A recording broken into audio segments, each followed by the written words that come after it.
Hola, mi nombre es Alejandro Núñez, estoy cursando el segundo año de la carrera de locutor integral para radio y televisión en el Instituto Estanislao Maldones. Esta es una tarea, un trabajo práctico que tiene que ver con la investigación por parte nuestra, o explayarnos, mejor dicho, sobre periodismo de investigación. Para este trabajo pedido por el profesor Walter Rodríguez para la materia locución de segundo año. Para ello vamos a hablar un poco sobre lo investigado, sobre los comentarios personales que nos ha dejado el poder observar tres películas importantes hablando sobre este tema. Una tiene que ver con la historia de Truman Capote, de la novela Sangre Fría. La otra tiene que ver con la película de Post, Los secretos del Pentágono. Y por último, narrar un poco nuestra opinión sobre lo que significó el caso Watergate al mirar la película Los hombres del presidente. Mi nombre es Alejandro Núñez y aquí estoy precisamente para hablar sobre periodismo de investigación. Son variados los inicios que se atribuyen a esta disciplina. Algunos hacen referencia a la llamada época dorada de los muckrakers, los husmeadores de basura, así les decían, un término peyorativo utilizado por Roosevelt para referirse a los críticos estadounidenses de finales del siglo XIX. Otros la contextualizan en el año 1972 con el caso Watergate, pero todos coinciden en algo. Esta disciplina surgía para ir más allá de lo superficial y para develar una verdad ocultada. Para muchos periodistas, hablar de periodismo supone inevitablemente hablar de investigación. Puede decirse que el periodismo de investigación es una elaboración de información realizada por un periodista que obtiene como producto de un número de fuentes y análisis de datos contrastados entre sí que lo conducen a comunicar una noticia sobre la realidad que estaba destinada a permanecer oculta. Esto fue lo que comenzaron a ser pioneros investigativos estadounidenses a principios del siglo XX, quienes sacaron a la luz situaciones dignas de los tiempos de esclavitud en América. Fueron llamados por esa actitud husmeadores de basura, como dije al principio. La falta de apoyo de los lectores hizo que esta práctica desapareciera, y es por eso que muchos historiadores atribuyen el inicio del periodismo de investigación recién al año 1972.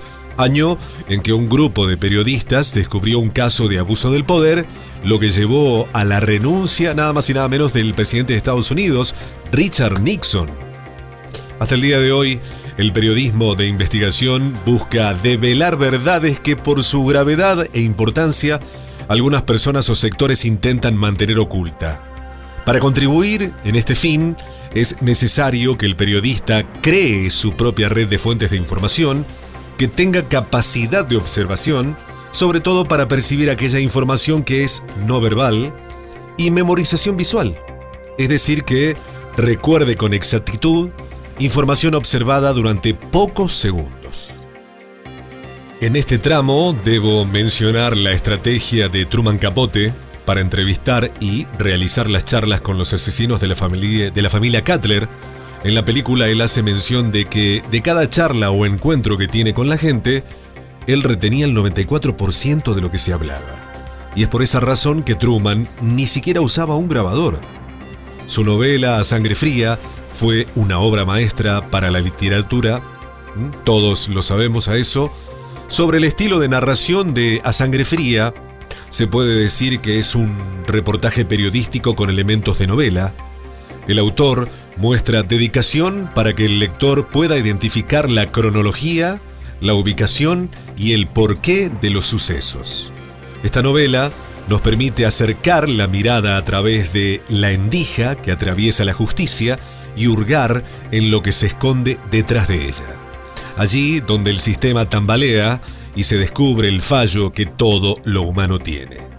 El 15 de noviembre de 1959, en un pueblecito de Kansas llamado Holcomb, los 4 miembros de la familia Cutler Un matrimonio y sus 2 hijos adolescentes fueron salvajemente asesinados en su casa por Dick Hickok y Perry Smith.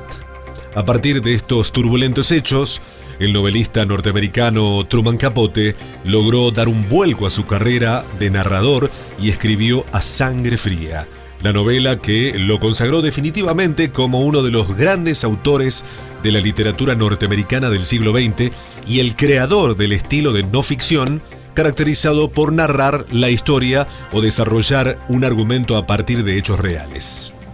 Cuando Truman Capote leyó la noticia del crimen en la prensa, quedó tan impactado que decidió abandonar Nueva York junto con su amiga y la autora del libro Matar a un ruiseñor, Harper Lee. Ambos viajaron hasta Holcomb para conocer todos los detalles de la masacre de primera mano, entrevistando a los vecinos, al escritor y a todos. Él decidió que, la familia Cutler ya no sería un simple reportaje para la revista, ahí en el New Yorker, sino que iba a ser un libro, su obra maestra, tal como ocurrió finalmente en numerosas cartas enviadas a amigos y a mucha gente. Volviendo a lo expresamente dicho sobre periodismo de investigación, debemos tener en cuenta la capacidad de planificación y la previsión, e improvisación, discreción y sobre todo una buena base de conocimiento general. Al fin y al cabo, un periodista de esta especialización busca ante todo descubrir la verdad y darla a conocer para beneficio de la sociedad. Debe desarrollar al mismo tiempo una paciencia sin fin cuando surjan factores que condicionen la investigación, tales como la falta de recursos disponibles, el tiempo con el que cuenta, los costos y los riesgos que esto implica. Si a estos factores se suman las limitaciones propias de América Latina, falta de un abordaje sistémico por parte de las universidades, condicionamientos jurídicos, presiones influyentes de grupos de poder, limitaciones al acceso de la información pública, situaciones de alto riesgo, la situación puede parecer desalentadora. Pero lo cierto es que tan solo implica un desafío mayor para el periodista. Finalmente, cabe destacar que no hay límites en los temas que puedan investigarse. Puede ser cualquier hecho público que afecte a parte de la sociedad de manera directa o indirecta. Si es fundamental, sea cual fuere el tema, que el periodista recorra distintos tipos de fuentes para argumentar y demostrar totalmente su hipótesis, entendiendo por tal a todo elemento o medio que aporte información a la investigación, sean estas objetivas o subjetivas, ya que el éxito de su labor depende de la calidad y de la veracidad de sus recursos informativos.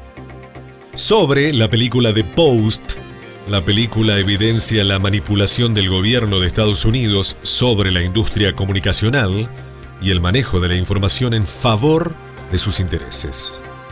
La película The Post muestra la historia detrás de la publicación de los documentos del Pentágono sobre los avances del ejército estadounidense en la guerra de Vietnam y cómo los gobiernos de Estados Unidos mintieron sistemáticamente sobre el supuesto progreso de sus tropas en el suelo vietnamita. La cinta, dirigida por el estadounidense Steven Spielberg y nominada al Oscar como Mejor Película y Mejor Actriz, narra la historia de la directora ejecutiva del periódico The Washington Post, Kate Graham, interpretada por Meryl Streep, quien decidió publicar los documentos. Hace entender que al no hacerlo, significaba someterse a los designios del gobierno yanqui. El fraude de la guerra de Vietnam sería el título.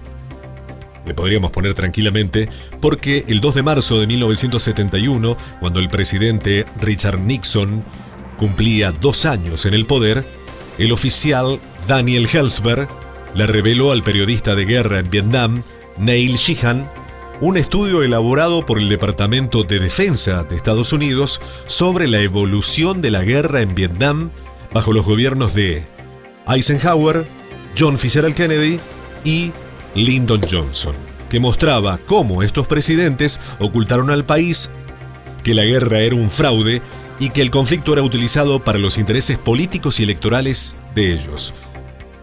Y bueno, aunque el periódico The New York Times competencia directa de The Post, publicó algunos de los documentos. Nixon logró una orden del Tribunal Federal para suspender la publicación de más información.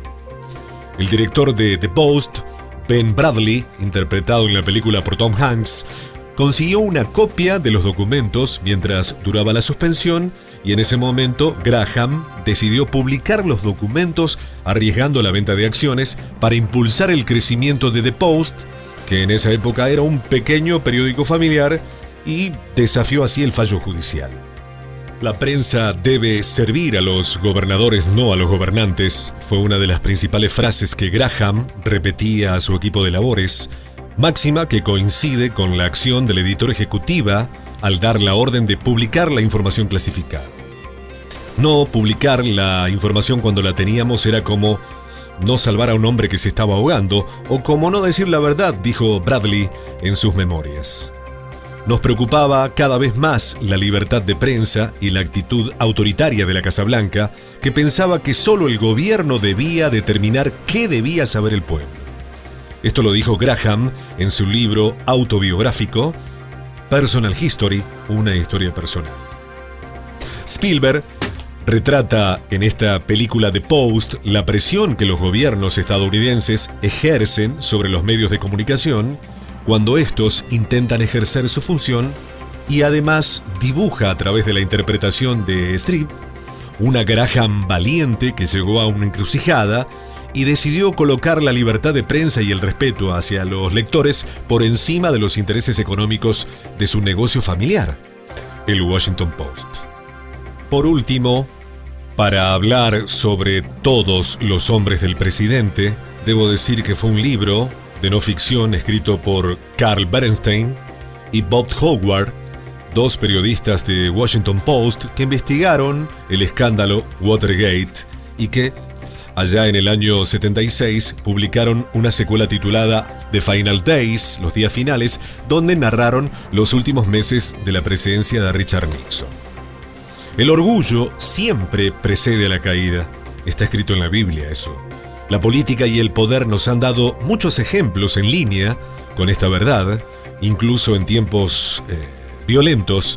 Sin embargo, muchos años después, el caso Watergate sigue siendo insuperable por su impacto histórico, por sus consecuencias políticas, por cómo derribó todo un sistema de poder y a su líder, Richard Nixon, el presidente número 37 de Estados Unidos.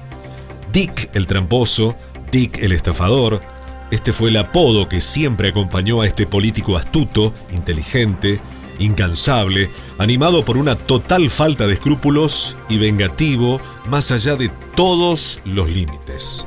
Todos los hombres del presidente, estrenada hace 45 años, era una película sobre él, sobre el hombre que destruyó el vínculo de confianza entre el pueblo y la Casa Blanca. Esta película fue trascendental por ser casi contemporánea a los acontecimientos históricos que trataba, gracias al guión laberíntico pero hipnótico de un William Goldman y la extraordinaria dirección de Pakula. Todos los hombres del presidente nos llevó al interior del sistema de poder, la visión del mundo y la política de uno de los políticos estadounidenses más peligrosos de todos los tiempos. Casi más que un documental que una película totalmente dedicada a la incisión de los hechos, la película de Pakula se basó totalmente en los dos protagonistas, incansables, hábiles, improvisadores, sabuesos más dotados de paciencia que de genio. Todavía hoy son los periodistas más creíbles que se hayan visto en una película. Al fin y al cabo, Robert Redford y Dustin Hoffman pasaron semanas en la redacción de The Post para entender lo que significaba ser reporteros persiguiendo la verdad en cada momento del día. Lo que hace que la película sea siempre relevante es precisamente esto, lo importante que es para una democracia tener su perro guardián en el periodismo, para garantizar su independencia, su total alejamiento de cualquier influencia externa, pero también era un problema de la prensa para los Estados Unidos más liberal de aquellos años, que se había dejado hechizar por el encanto de los Kennedy. Pocas películas tienen una intimidad tan fuerte con el concepto de tensión y suspenso como esta película.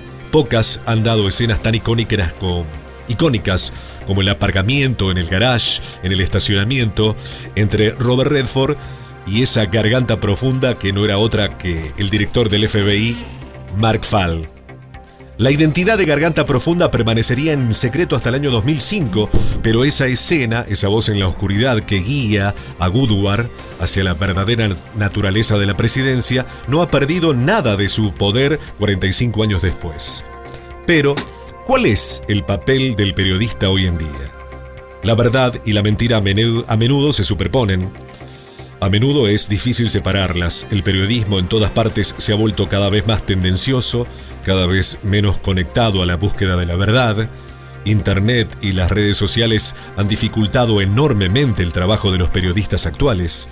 Estados Unidos acaba de salir de un ataque al Congreso de 4 años, dominado por un presidente no menos mentiroso y subversivo de lo que fue Nixon. Estoy hablando de Donald Trump, porque ha tenido el mismo desprecio por los medios de comunicación, por el papel del periodismo y la política en la sociedad, ya que Nixon propugnó una narrativa alternativa con la que intentó subvertir la realidad de los hechos para su propio uso. Sin embargo, 45 años después, esta película nos recuerda que la información neutral, basada en la investigación de los hechos y la información, es lo que más nos protege de que la política se convierta en un arma para las ambiciones personales tóxicas. Nada más y nada menos.